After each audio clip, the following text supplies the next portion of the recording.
तो hey pokey boys and pokey girls, welcome back to the channel. तो आज के वीडियो में देखने वाले हैं top 10 weird fan theories which can actually be true. तो इस वीडियो में बहुत मज़ा आने वाला है। तो पहले हम इंट्रोडक्शन स्टार्ट करें तो जो पोकेमॉन फ्रेंचाइज है ना, वो बहुत ही पॉपुलर है और उसकी फैन बेस भी ह्यूज है, ह्यूज। ये स्टार्ट हुआ था 90s में और अभी भी ये चल रहा है।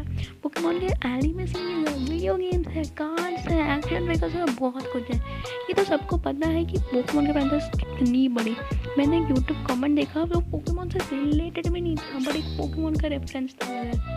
तो आज और हाँ, ये वीडियो आपको गूज़बम्प दे सकती है और ये तो लास्ट में वीडियो थोड़ी सी स्कैरी बन जाएगी, तो ध्यान से रहिएगा। तो I am rampage x cross and I am standing it bro. I think अब इंट्रो स्टार्ट करने का टाइम हो गया। अरे भाई स्कोर बनी, इंट्रो को तो स्टार्ट कर। ओ माय गॉड भाई, स्कोर बनी, क्या कर रहे हैं?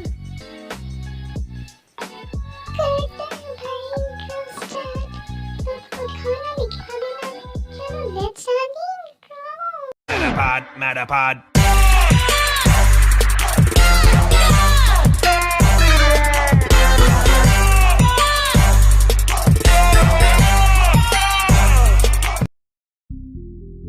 इस वीडियो को लाइक शेयर सब्सक्राइब कर देना एंड लेट्स बिगिन।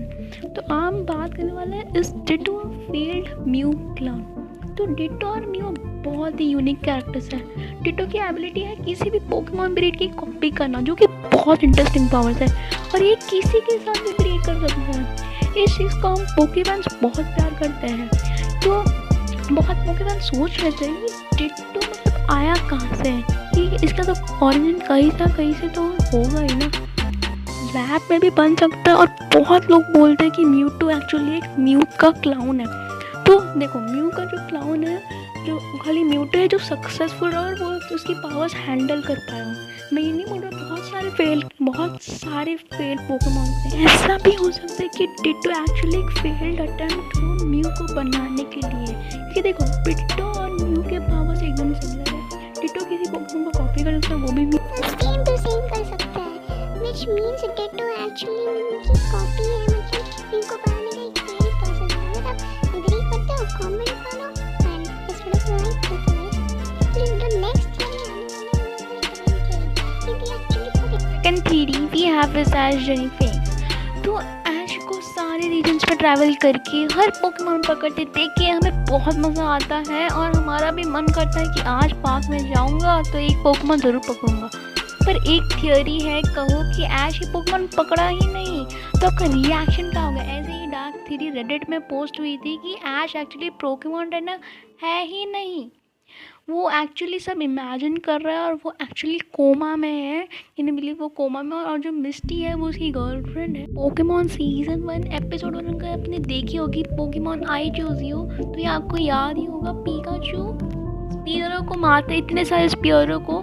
तो उसमें क्या लिखा है कि ऐश को भी एक्चुअली वो झटका लगता है और तब से वो कोमा में चला जाता है। जो ऐश का जो पार्टनर पिकाचू है, वो ऐश की मतलब ह्यूमैनिटी रिफर करने लगता है कि उसकी ऐश की पर्सनैलिटी कैसी है। तो ऐसे, और इससे ये भी तो पता चलता है ना कि ऐश कभी एज क्यों नहीं होता। लाइक आपने देखा होगा तो ऐश कब जिंदगी में कभी एज नहीं हुआ है। तो दैट्स व्हाई थियरी मतलब हद तक सही है। तो जो अगर हम लोग थर्ड थियरी में आते हैं ना कि मिस्टर मैम का रोल क्या है ऐश के लाइफ में, तो मैंने यूट्यूब में इतने सारे वीडियो देखे कि ऐश के पापा कौन है, रियल फादर। तो एक्चुअली ऐश के फादर तो कभी हमें पोकेमॉन सीरीज में रिव्यू तो कभी नहीं हुए। एक थियरी ऐसी है जिसमें ये बताया गया है कि प्रोफेसर ओक ही ऐश के डैड है। और तो अगर ये थियरी सच हुई तो हमें ये एक्सप्लेन करते कि प्रोफेसर ओक ने ऐश को एक नॉन थर्ड पोकेमॉन पिकाचू क्यों दिया। बट और एक थियरी है जो इससे भी ज़्यादा वियर्ड है। तो इस थियोरी में ये होता है कि ऐश के डैड नहीं, प्रोफेसर ओक नहीं, ना ही प्रोफेसर ओक है, ना ही कोई पोकेमॉन ट्रेनर है, बल्कि ये मिस्टर माइम है। इसका मतलब कि मिस्टर मैम सिर्फ ऐश के मॉम, भाई खाली वो ऐश के मॉम का पोकेमॉन ही नहीं बल्कि उससे भी ज़्यादा है। अरे joking me, seriously that's pretty messed up. तो अगर हम लोग अपने फोर्थ थियोरी में आएंगे, वो है बेबी खंगास का। हमें पता है कि क्यूबन मैरोवेव में विकसित होता है, तो ये थियरी रॉन्ग प्रूफ यहीं पे हो जाती है। बट ये थियरी बहुत थी तो मैंने इसलिए यहाँ पे ले लिया। तो एक फैन थ्योरी के हिसाब से क्यूबॉन कोई सेपरेट स्पीसीज नहीं है, बल्कि वो एक बेबी है जो कंगास खान में पॉकेट में है और वो अपने मॉम का गर्ल हेलमेट की तरह पहनता है। तो हाँ, उनका पेरेंट्स और शेप सेम है, बट ये थ्योरी एग्जैक्टली ट्रू नहीं है। I will give my reasons. तो अगर आपने ये देखा होगा Pokémon season 1 episode 34 the कंगास Khan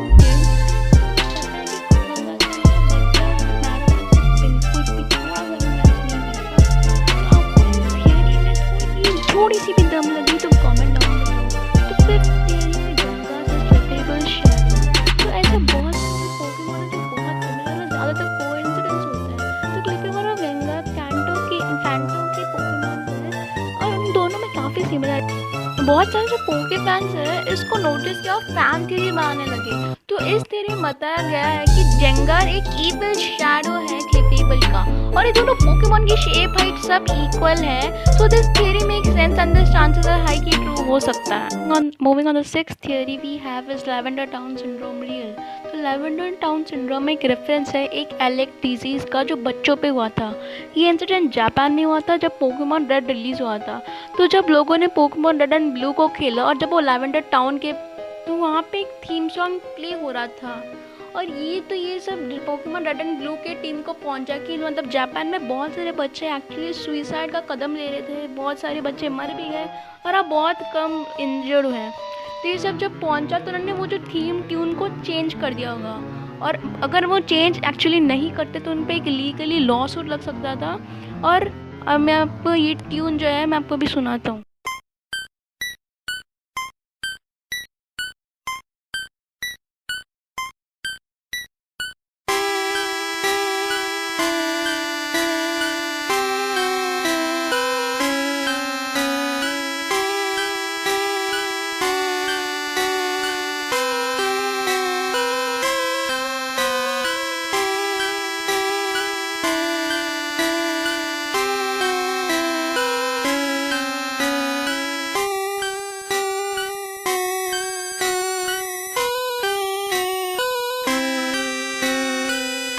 तो आई एम श्योर आपने ये वर्जन सुना होगा, बट ये वर्जन रियल नहीं है।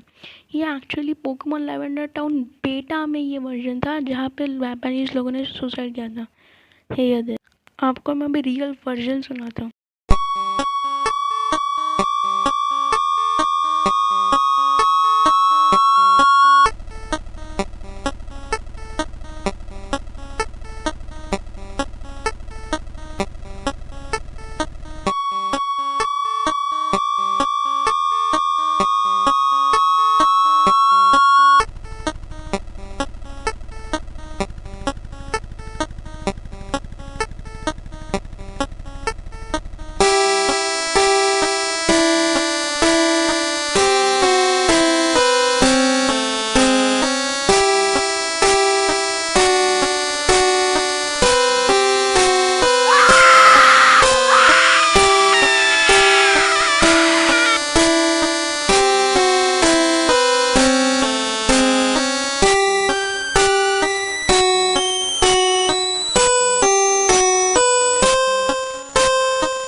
और ये पूरा वर्जन भी नहीं दिया है। अगर पूरा वर्जन देते तो यूट्यूब एक्चुअली इस वीडियो को डिलीट कर देता, क्योंकि ये मतलब ईयर के लिए बहुत हार्मफुल हो सकता है। और यूट्यूब में भी पूरा वर्जन किसी ने अपलोड नहीं किया। तो आई नो दिस ये वीडियो थोड़ी सी डिस्टर्बिंग हो गई थी लास्ट में भी। तो जो थियोरी है वो उसमें आता है। तो एक जो रेडिट यूज़र ने एक लैवेंडर टाउन में बोला था कि लैवेंडर टाउन एक्चुअली हॉन्टेड है। लैवेंडर टाउन में 100 जो बच्चे थे उन्होंने एक्चुअली सुसाइड कर लिया था, और ज़्यादातर तो 10 और 15 साल के बच्चे थे। कुछ बच्चों को तो गंभीर चोटें आई और ज़्यादा लोग मर चुके हैं। तो लैवेंडर टाउन सिंड्रोम बहुत बड़ी है। तो अभी वीडियो थोड़ा और डरावने वाला थोड़ी सी गूज बम्स भी आने वाले। और अगर आपको चाहिए कि मैं मतलब एक लैवेंडर टाउन सिंड्रोम को फुल्ली एक्सप्लेन करूँ तो कमेंट डाउन में लिखो। तो जो हमारी नेक्स्ट थियोरी आती है वो है water based possesses by Haunter. तो बहुत सारे पोकेमॉन के डिज़ाइन सेम है जो कि बहुत ही ऑसम है, पर कुछ तो हमें समझ ही नहीं आते। जैसे वॉल्ट्रॉप एक इलेक्ट्रिक टाइप पोकेमॉन है जो एकदम पोकेबॉल की तरह दिखता है। वॉल्ट्रॉप ऐसा लगता है कि कोई पोकेबॉल को किसी ने लाइफ दे दी होगी। तो हम सभी जानते हैं हॉन्टर जो है एक घोस्ट टाइप पोकेमॉन है जो ऑब्जेक्ट को लाइफ दे सकता है। तो क्या वॉल्ट्रॉप असल में एक पोकेबॉल था? और वॉल्ट्रॉप और हॉन्टर, अभी देखो वॉल्टर और हॉन्टर की आइज मतलब बिल्कुल सेम टू सेम है, और हॉन्टर और वॉल्ट्रॉप बिल्कुल सेम टू सेम बिहेव करते हैं। तो ये मतलब ये प्रूव कर सकता है कि यार वॉल्ट्रॉप इज पोसेस्ड बाय हॉन्टर। तो जो हमारी 8th थियरी है वो है वेयर आर द अडल्ट्स। तो मतलब पोकेमॉन में बहुत सारे जो ट्रेनर्स हैं वो एक्चुअली बच्चे हैं। तो और पोकेमॉन में कुछ ही अडल्ट है, पर हमें ज़्यादातर कोई अडल्ट ट्रेनर नहीं दिखता है। ये सारे जो ट्रेनर्स ज़्यादातर बच्चे ही होते हैं। किंतु पक्का किसी पोकेमॉन ने अब तक नहीं सोचा होगा, पर कुछ लोगों ने फैन थियरी है कि पोकेमॉन फ्रेंचाइज प्लेस होता है एक ह्यूज वॉर के बाद। तो ये हमें बताता है कि भाई ऐश के पापा अब तक क्यों नहीं है शो में, और गैरी को बड़ा प्रोफेसर ओपने क्यों किया है। तो जो 9th थियरी है वो आइटम्स फ्रॉम पास्ट ट्रेनर। तो अगर आपने मतलब कभी पोकेमॉन की गेम्स खेली होगी तो आपको पता होगा कि आइटम्स इधर उधर पड़े रहते हैं। जैसे आपको पोकेबॉल मिलेंगे ग्राउंड पे जिसके अंदर पोशंस हो सकते हैं, अल्ट्रा हो सकते हैं, बहुत कुछ। तो ये थियरी एक्चुअली में डार्क है। ये थियरी में बताता है वो आइटम्स किसी पर्पस के लिए नहीं पड़े हैं, वो आइटम्स पिछले ट्रेनर के हैं जिनकी मौत हो चुकी है पोकेमॉन के कारण। तो डील विद मिसिंग नो। तो मिसिंग नो एक बहुत बड़ा ग्लिच है पोकेमॉन गेम्स में। मिसिंग नो एक बर्ड पोकेमॉन का ग्लिच है, और ये पोकेमॉन है ही नहीं, ये कोडिंग में एक मिस्टेक है रेड2 गेम्स में। अगर एक प्लेयर राइट पार्ट की गेम में गया या फ्लाई यूज़ किया तो आपको ये मिसिंग नो का ग्लिच बहुत मिलेगा। तो ओनली प्लेस जहाँ ये ग्लिच बहुत ज़्यादा होता है वो है सिनेबार आइलैंड, वो जगह जहाँ म्यूटू बना गया था। एक फैन थियोरी के हिसाब से मिसिंग नो एक्चुअली ग्लिच नहीं है, बट एक फील्ड एक्सपेरिमेंट है म्यू का। तो वो थोड़े से मतलब ये सारे थियोरीज थी। मतलब आपको कौन सी थियोरी साथ लगे comment down below. Until I meet you next time, good bye. स्कार बनी ऑटो लगा दे, और चल तुझे आज मैं पोकी फूड खिला दूंगा। Watch me.